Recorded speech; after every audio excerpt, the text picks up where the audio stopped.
Kakashi হাতাকে, যার হাসির পেছনে লুকিয়ে আছে হারিয়ে ফেলা এক পৃথিবী। সবাই তার মুখ দেখার কৌতূহল নিয়ে মেতে থাকতো, কিন্তু কেউ কখনো জানতে চায়নি কেন সে মুখ ঢেকে রাখে।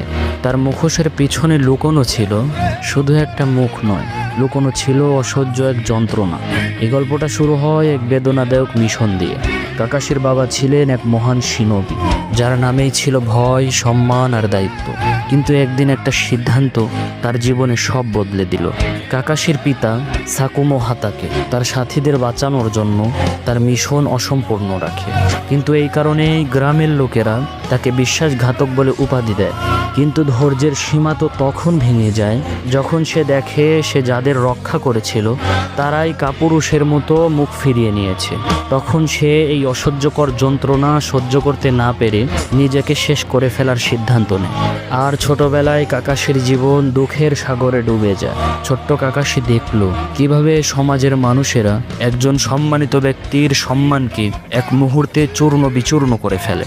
সে শিখেছিল বাঁচতে হলে অনুভূতিগুলোকে মেরে ফেলতে হয়, এবং সে সেই দিন নিজেকেই ভেতর থেকে মেরে ফেলে। বন্ধু অবিটো তাকে শিখিয়ে গিয়েছিল বন্ধুদের ফেলে যাওয়া সিনবি নয়, সে একজন নিকৃষ্ট ব্যক্তি। আর সেই কথা বুকে নিয়েই সে বাঁচে প্রতিদিন। শুধু এই ব্যথাতেই সীমাবদ্ধ ছিল না তার জীবন, তার ভালোবাসার মানুষ তারই হাতে নিহত হয়।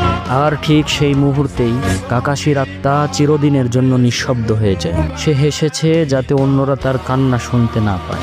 সে বই পড়েছে যাতে তার ভাঙা হৃদয়টা কেউ না দেখে। তার শারিঙ্গান দিয়ে সে হাজারটা জাদু শিখেছে, কিন্তু সে নিজের যন্ত্রণা ভুলে যাওয়ার জাদু কোনোদিন শিখতে পারেনি। সবাই তাকে বলেছে কপি নিনজা, কিন্তু সে তো ছিল হাজারটা স্মৃতি বয়ে বেড়ানো একটা ছায়া। তার মুখোশের পিছনে কোনো মুখ নেই, শুধু আছে হারিয়ে ফেলা স্মৃতির কবর। শেষমেশ সে হোকাগে হয়েছে, কিন্তু সে নিজে জানে সে এমন এক ছায়া যে তার